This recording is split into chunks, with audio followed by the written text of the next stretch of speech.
Hello, welcome to Ikon Gallery for this lunchtime talk. It's a webinar and we'll be recording it. We'll screen a film at the start for about a quarter of an hour, and then we'll have our In Conversation event, followed by 10 minutes at the end for audience questions. So please, when you have a question, can you pop it in the Q&A box? And then I'll come back up the final 10 minutes and share these with our speakers. So thanks. With this event, Ikon celebrates the 30th anniversary of the Honeymoon project, an ambitious international undertaking by Spanish artist Antoni Miralda. Based on the symbolic marriage of the Statue of Liberty in New York and the Columbus Monument in Barcelona, Miralda engaged global cities to contribute different parts of the ceremony. Birmingham provided an eternity ring commissioned by Ikon and co-produced in the Jewellery Quarter, filled with thousands of rings donated from people all over the UK. Across 5 decades, multidisciplinary artist Miralda has investigated the art of food using vibrant and inclusive, humorous and critical language to facilitate participation in a celebration of the senses. Having experimented with photography, video, sculpture, collages, objects, monuments, and parades, his spectacular way of understanding and engaging with art defies any classification.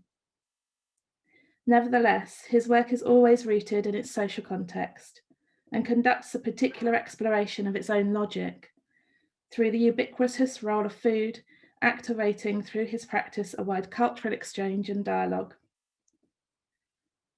Kirsty North got her PhD in art history from the University College Cork in 2016. She's worked with Ikon, Milton Keynes Gallery, Jerwood Arts, and works as a freelance curator. She's published writing on Marcel Brutières, Brian O'Doherty, Patrick Ireland, Tasha Tadine, Jeremy Miller, and Abby Warburg. Hello, everyone. Firstly, I'd just like to say a big thank you to Miralda for joining us. If he's here, there he is. Hello, hello, hello, hello. It's brilliant to have you here with us. I think a lot of our audiences will remember this project. I've already spoken to a few people who remember it, and it's kind of getting crowds around the monitor, people watching it. I thought it was great to start with that footage from the 90s. It brings the project alive, and I also thought it would be very hard for me and you to describe in an hour, even with slides, what the Honeymoon project was. And it happened on such a huge scale, and I think that piece of footage gives you a little bit of a hard time, Miralda, but it does sum up the project very well, and some of the issues. So I thought maybe we could start there with some of the controversy that surrounded the project.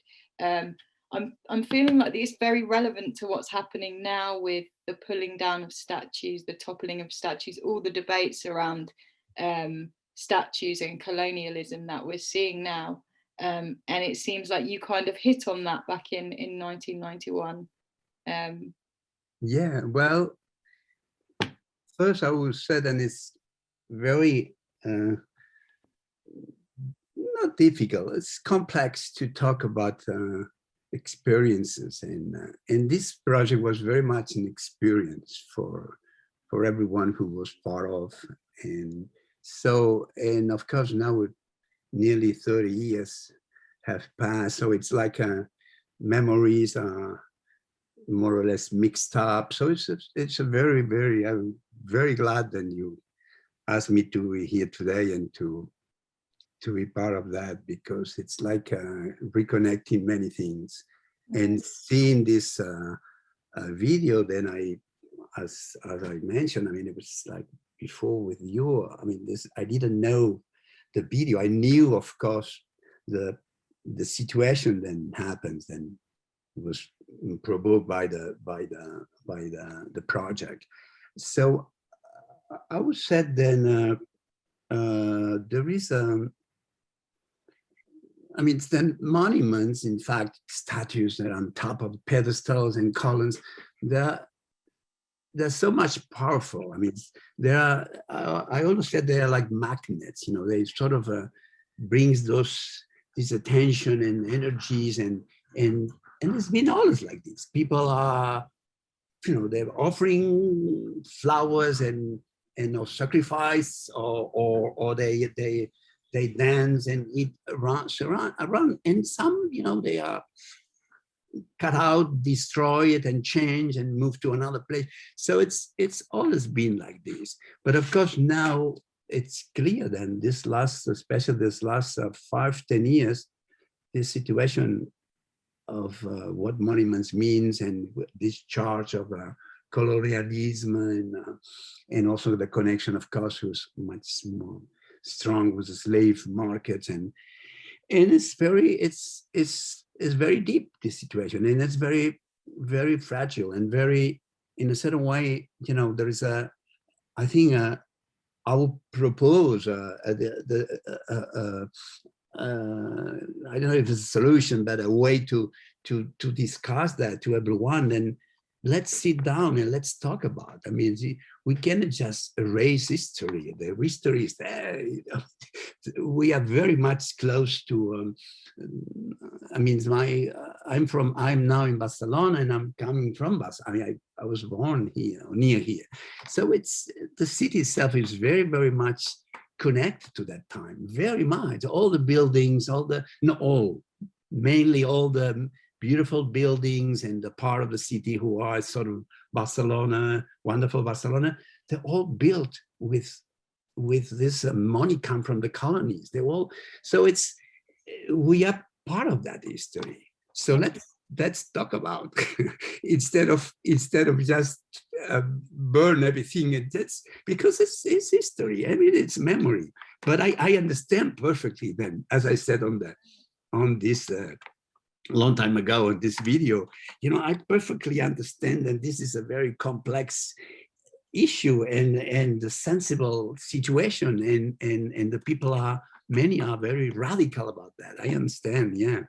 But I'm happy. Yep, please. I was going to say, is that why, Miralda? Because like watching that footage back, I heard a lot of words that people were using to describe the project in quite a derogatory way, or maybe the way they were using them was intended that way, like decorative,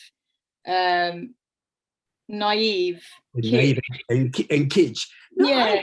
I wonder, did you use those, did you present the project in that way as a tactic almost because that subject matter is so complex and heavy?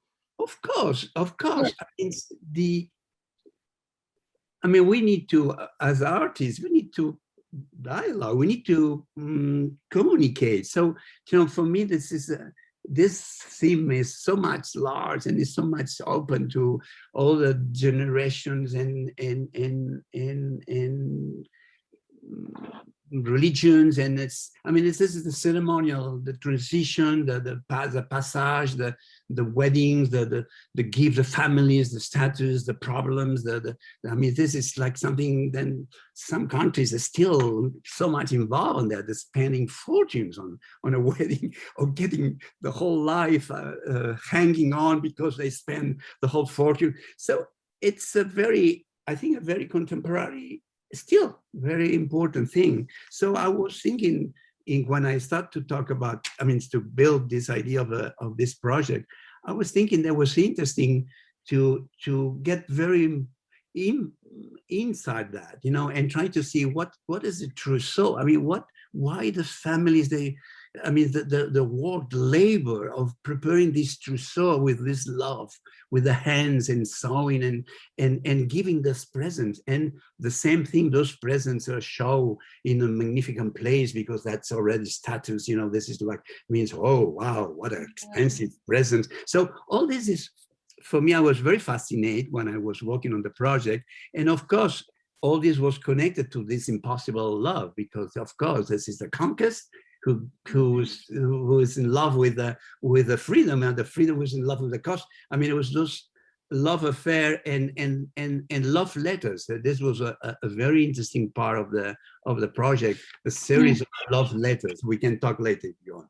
Yeah, no, I think that's a lovely way of putting it. And it's funny, isn't it? Because it was this big celebration and this love affair. Were you surprised then by the backlash? And did it happen in all the countries, or was it just here in Britain? Or no, it happens in few countries, but those countries, it's sort of what involve, I mean, these communities or groups or institutions or artists or craftsmen. They were sort of were involved little by little. So it's the word mouth by mouth that people start to really understood. Then there were a chance to be part of that, you know.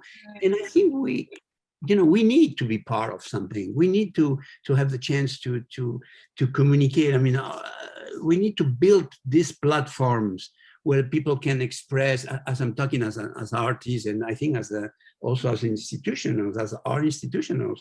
So this is part of the project. Of course, this can generate problems and discussions, and people are not agree. And of course, this is normal. I mean, this is totally normal. But of course, going back to your first what you mentioned, my idea was to try to I always been working with colors. I've always been very much involved with color and the connections, with the symbolic connection with color and what the people means, what a color means for an Oriental, it means for somebody from the Caribbean or from the Mediterranean, you know, all those connections. So yes, there's a lot of color and a lot of textures. There's a lot of it's an excess nearly of textures and on this project, on that project. And this probably is what some people sort of thinking that this is, you know, this is bad taste. I mean, bad taste doesn't exist. Exists an excess of good taste, but bad taste is part of, you know, part of what we are also. So I think you're right, Miralda. I think the excessiveness of it is another thing that I think, in line with the history, seemed to rub people up the wrong way, or some people up the wrong way. I asked you before, you know, could you make this project now? I think you answered. I don't think so, of course, because the same project is impossible, of course. Yeah. But yes, it's possible to extend those projects, because those kind of projects, first, it was for me a totally experimental project, because I started to thinking about in the beginning of the 80s, but actually started in 86 and ends in 92. Why? Because I was interested on planning a project that has a long term. It was like a risk. I mean, I don't know. I didn't know it was going to happen, and it couldn't. It could not happen. I mean, happen means follow up. It could stop because there were many problems, and the Gulf War, and in marriages, the families of the monuments. You know, so there were all those problems between. So it's normal. Then this couldn't really follow up, but it followed. So this was an experimental for me, and the fact that it was very much based on people, and on different people, of course, and different places, different culture, this connection, this kind of transversal idea. So probably this will be impossible to do today, because that situation, this is very, very now sensible situation about what icons means, and especially about those icons. But let me tell you, so what I am working on, we are working on, because this is, don't believe that this is a project from Miralda. I mean, Miralda is just behind, he gave the ideas, and I'm there 24 hours. But I mean, those projects happen because it's a big team, a lot of people working. So can we just get a slide up there while Miralda's talking? Just while you're talking about good. Yeah, that means this is, for instance, this is exactly one of the one of the pieces then were, that said, it was very interesting because, I mean, how we, the ring, the eternity ring, as you saw in the video, it was so finished at Birmingham, at the jewelry quarter, of course. I mean, this was part of it belongs symbolically and real belongs to that part. So after, how we bring that to you know, to the gallery through the opening of the fair, the how you call them? Oh, the convention center. The convention center. Yeah. So we create, of course, what I'm, you know, I don't think this is another way to do this sort of ritual path, this sort of a processional proposal, and this was on fluvial, was on the water, of course, because the wonderful Birmingham. So anyway, that interesting, very interesting piece. There was let me just be sure about, yes, what we call the ceremonial bars was really built with, I mean, they did this. It's a piece of art of Hattie Copper and Jane Kelly. I mean, so again, this is not a hand built, did you say, Miralda? Excuse me? Did you say it was hand built? It was really made as a sculpture. It was totally made as a sculpture, and the sculpture was signed by Hattie Copper and Jane Kelly, and those are two artists that I met, of course, through Ikon, through the gallery, and there were many other collaborations. So this is the part that I was very interesting.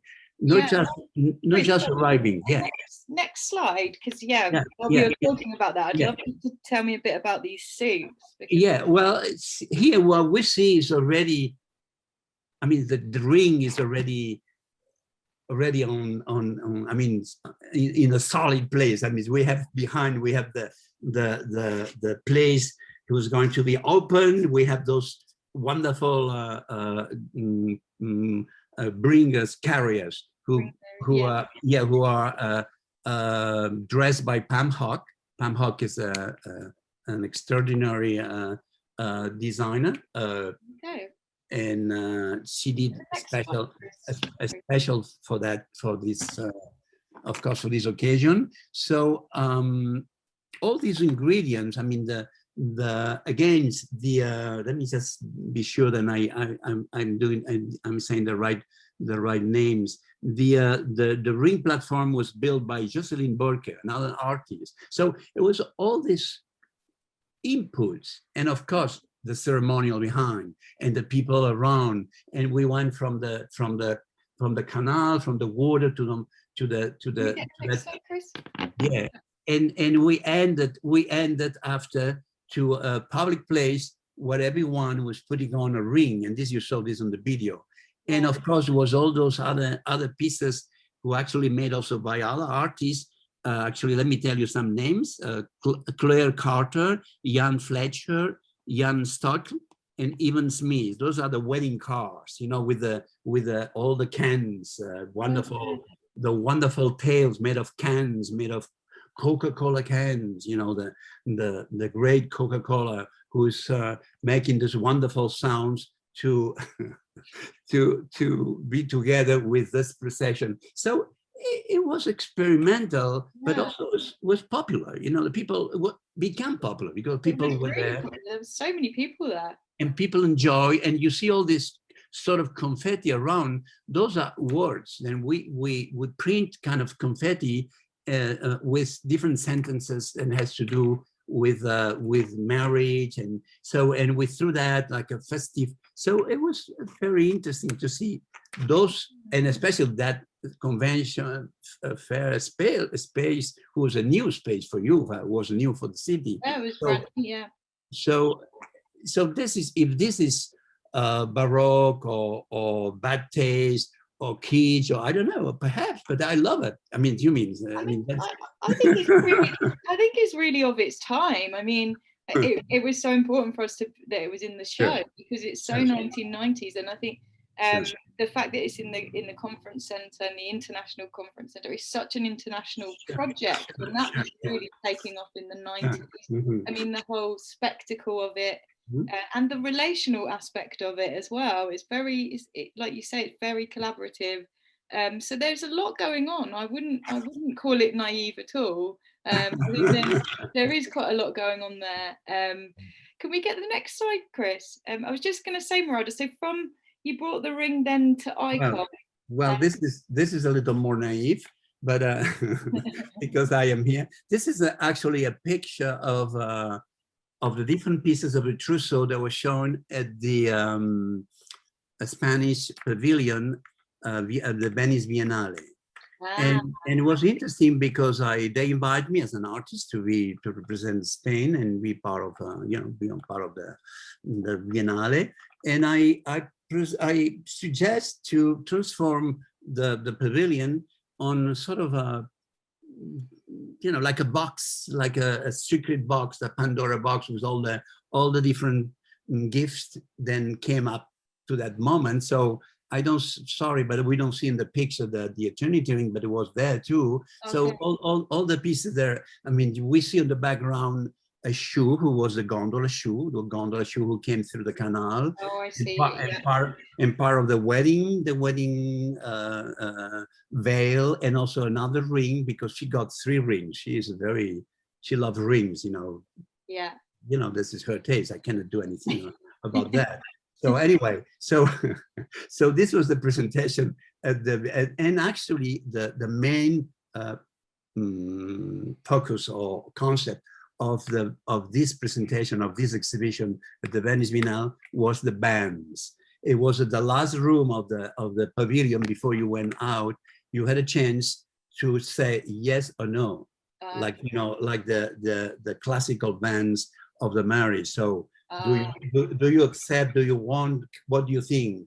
Yeah. So it was interesting to see, how people, some things were perhaps not so, a little too much light, but some other things are interesting because they're talking about that, they should not never be married because he represents the conquest, or because she's the last colonial gift from France to America. So now how he's going to marry Columbus, who, whatever, people could set something. And that's what is important, I think, or at least is what I think that it's important with art, that you can say what you want, what you think about. And was there an opportunity for that when you showed at Ikon? You brought the ring to Ikon Gallery, didn't you? Which was at John Bright Street then at that time. And I believe the petticoat was shown there as well. Exactly. Yeah. Was it the ring and the petticoat? Was there more? Because the petticoat was huge. I've seen pictures of it all through the galleries. There is one, I need to say, then of course the pieces were made to the size of the monument. So it's not my fault. These monuments are huge. The built to be present there, to hold the wind, and so there was some of the pieces were really big, but they were just the size of the petticoat, the size of her. The petticoat was interesting because of the stockings, and actually we see on the video, and the petticoat, and they were made in my birth city in Tarrasa, and this was like, it's a city has a textile tradition. Okay. So they were really made by people who wants to be part of. I mean, there was not more involved. There was time involved. There was people want to be. They want to have their petticoat, traveling and going to the New World, whatever. Yeah, brilliant. Miralda, just we've only got a few minutes before questions. I wanted to flag more clearly for everyone that you're making an update on the Honeymoon project. I think we kind of moved on quickly as you started talking about it, but you're making a publication now, aren't you? A kind of open archive, which is going to bring all this material together in one place. Absolutely, yeah. That was really part of the whole project, to extend the project and not to make, of course, a coffee table book. This needs to be a book open to everyone, Yeah. then goes to libraries, and then goes to Birmingham, goes to New York, to Barcelona, to Vegas, to Tokyo, whatever the project happens. And the book is sort of it's an update. I call it Honeymoon Updated, because it's going to have many inputs and writings and memories, of course, but also we're going to talk about, this, what you mentioned, this sort of changing way to think about, and especially to think about monuments today, who is a very sensible situation. So, and it's going to be a lot of course, a kind of a lot of documentary. So it's going to be like an open archive. Well, I think it sounds brilliant. I can't wait to have a look at it. Before we go to questions, Miralda, I know that you had some thank yous you wanted to, I know you thanked a few people during the slides, but did you still, have you got more people you want to thank? This is Liz Anna, previous director, by the way, wearing Lady Liberty's crown. Sure. So yeah, over to you to give your thanks. Well, for sure, without Liz Anna, I mean, this will never happen. And I can tell you then, of course, it was a long process, a lot of discussion and talks and thinking about why we're going to do that, what's going to be the right time, who we're going to be able to invite. But she was very open to, I think, to contemporary art. And I think, that was a very extraordinary moment. And also, of course, also I need to thank all the other people who were part of this project. That means Chus Bourres, who's an artist with that jewelry, who works on the design also with me, the design of the ring, and I don't know, there are many other names. And now I am Anu Patel, who did the horse carriage, Juginder Lambert, who did an arch. It was really very interesting, the way that happens, and also the feedbacks and the reactions, and why not the criticals are also part of the project. Great, and that brings us quite nicely then to maybe some more feedback from audience members if we have some questions. Hello. Thank you both for a really great talk. So I have a question here from Ben. He says, some joyless responses from across the world and a determined refusal to engage. Do you feel people are keener to celebrate and converse today? Yes, I don't know if I understood exactly the question. So reflecting on the video at the start of the session, yes. Do you feel that people are more open to engaging in conversation and debate now than they were 30 years ago? Well,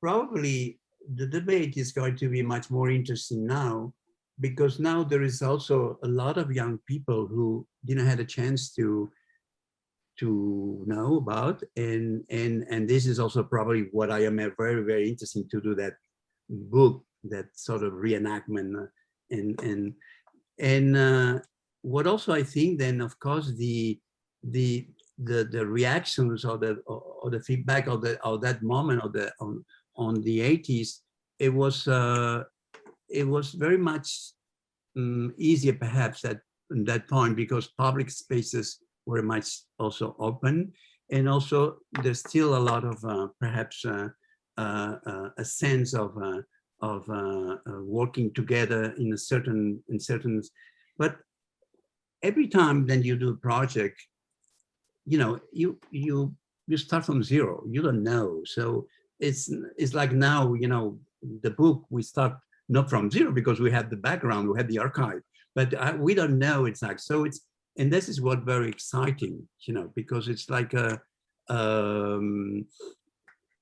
things are, sometimes information doesn't get too straight to I mean, I see also one of the comments on the video, then this is a very expensive project. Of course the pieces were expensive, but the pieces were all put together by different people, by different artisans. They were all paid by the groups. They all donated their time. and they you know, of course, the people who also were part of the events were also paid, but the whole thing went very, very smooth. There was absolutely not making a film. You know, when you're making a film, you need a budget, you need a scenario, you need a team, you need the actors, you need, no, this was totally by itself, human, if I can say. It doesn't look because it's a big size. Miralda, there is another question here, but I have lots of questions to ask you about the project. Wow. One of them is, you know, you're kind of your training actually, and your influences as an artist, and you know, where does this idea of working on with participation and with participants on a mass scale, on a global scale, where does that come from? I mean, through the work, I can see like other artists who were working on similar projects, like James Lee Byers. You know, there's that brilliant project of people carrying an aeroplane over their heads, and I just wondered who was in your network at the time? Who were you talking to, and who are your influences? I always said that my network or my school was the street, was traveling, especially was getting out of from Spain, because that time Spain was very sad. I'm talking the 60s. So 61, I arrived in Paris, and I learned a lot, you know, not only about craftsmen and meringues and I mean desserts, French desserts, but also about, you know, how people also work together, or and I started to get very, very involved in studying sacro-pagan rituals, probably in connection from what I was coming from. But yes, I think public space has been my real study and school, and of course I started to meet some friends and artists, but I was sort of not. I mean, in New York, sort of was at the end of the Fluxus, no, in Paris or in France, and New York, the end also of the factory with Andy Warhol. I mean, I was a little bit by myself, but yes, very, very interested on how to get people, you know, involved, but involved, you know, here, not only here, you know, just how, and this probably was a way to educate myself, you know, and try to, after, not educate, but explain myself to everyone, because this was very complicated, because a lot of people didn't understand why you want me to be there doing that and why, etc. So I sort of learned to communicate, and this was very important to the people. I think I mean, this was a wonderful project, particularly for Birmingham at the time. You know, this is probably at the very start of the internet. I don't know whether it was in kind of general use then, but, you know, to have like an artist come and say, you know, you have this fantastic arts and crafts heritage, let's share it and exchange it with the rest of the world, I think is quite extraordinary, and exactly what Birmingham, you know, needs, and it says so much about the city's identity. But also on the point of the statue, I was looking at the video, and those statues, the verticality of the Columbus statue and the Statue of Liberty, your installations are on a horizontal kind of level, that particularly the tapestries and the textiles, you know, is there a political gesture there, like a kind of bringing down or a flattening of those kind of, you know? Well, probably this was the first direct way to make understand that we are not going to dress the statues. I mean, you know, that's not what it's about. It's about you. It's about you're going to dress the statue. I mean, you're going to see if she's dressing as a Oriental Japanese, or if she's dressing as an African dress, or, you know, the statue. I mean, this was what I was saying. You know, it was more a concept. But of course, the pieces need to be there, because the pieces were part of that sort of love and labor and also respect to the textures, to the fabrics, to the materials. getting for instance, the wedding, the engagement gown was it was decorated with beautiful pieces were made of the silver paper of the tobacco boxes, and this was in a tradition. So it was like also recuperating a kind of a popular tradition and connection to people directly. And actually, a question here. Thanks for so much for an engaging talk. Love the archived footage too. Miralda, do you remember how Ikon's audiences reacted to the project, and also what happened to the ring? Yeah. Well, let me start by the end. I have the ring here. It's like 50 meters from here. So please come to Barcelona and I'll show the ring and we'll follow up. We'll follow up the conversation here, okay, in situ. Yes, no, it was exhibited at the Magbo, the museum was exhibited in Madrid at the Reina Sofia, the museum. It was exhibited in Bilbao, was exhibited in Mallorca, was exhibited in whatever. It came back here. And I need to fix the bulbs, and I will need to explain to everyone that this is only 12 countries. European was just 12 countries, and each point it has to do about the country, whatever, but it's here. So the rest of the question was about I think I lost now the rest. The audiences, how they responded. The audience, it's always been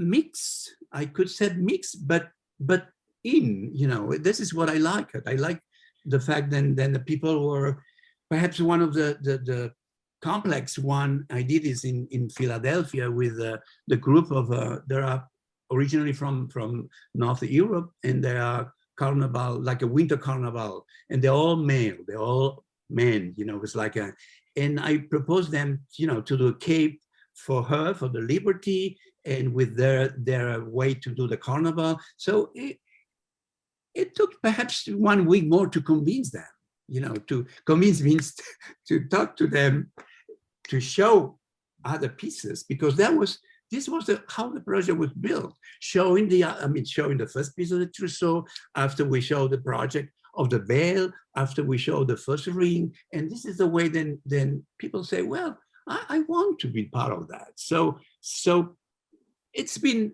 always a kind of mix, especially the most open ones, of course, I could say there were the kids, in terms, especially on the love letters. I had a beautiful, beautiful love letters that came from a school in America, in around New York, and well, some also in Nevada and Vegas.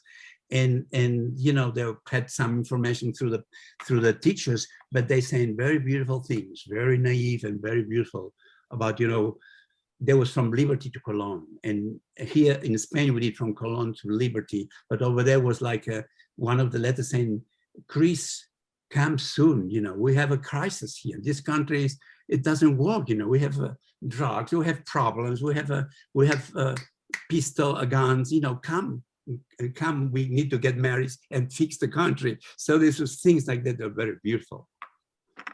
What did, in terms of critical responses to the project, did people make the link with social action, and particularly in America with the civil rights and the campaigning that was going around? I know there were vast kind of tapestries made, particularly around AIDS and HIV and the campaigning there.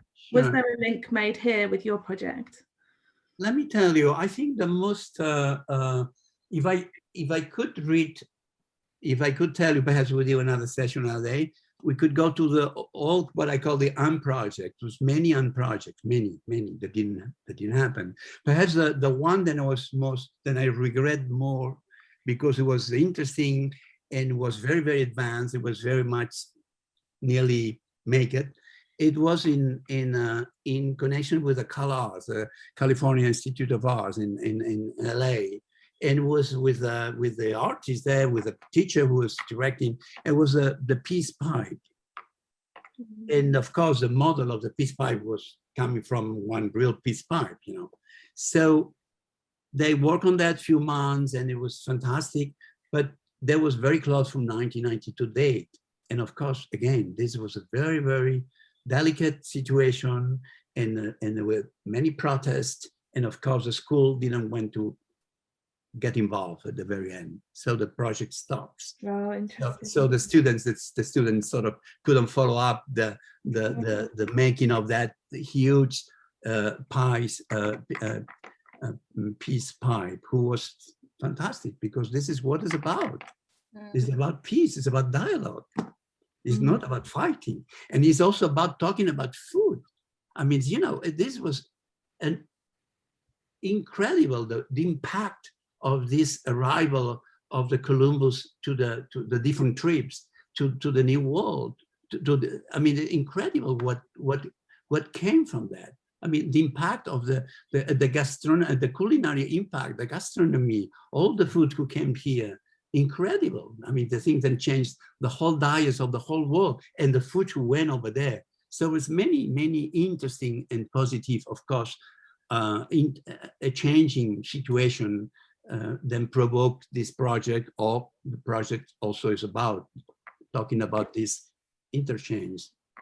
It's interesting, and an interesting point to end on, actually, and it would be great to talk to you some more about this. I mean, food is a big subject here at the moment during COVID as well, and you know, the cost of food and who has access to food, and children in schools as well, having free school meals. So it's a big topic at the moment. And I'd just like to say, Miralda and Kirsty, thank you so much for a fantastic talk. And yeah, it's really great to have your work still at Ikon Gallery. It will be there displayed until the 30th of August as part of our group exhibition Ikon in the 1990s. It would be wonderful to actually meet you at the gallery, Miralda, but you know, we're all so limited at the moment, aren't we? But thank you so much. And yeah, just to say to our audiences, we're open from Tuesday to Friday. So please book on and come and see the show, see Miralda's work.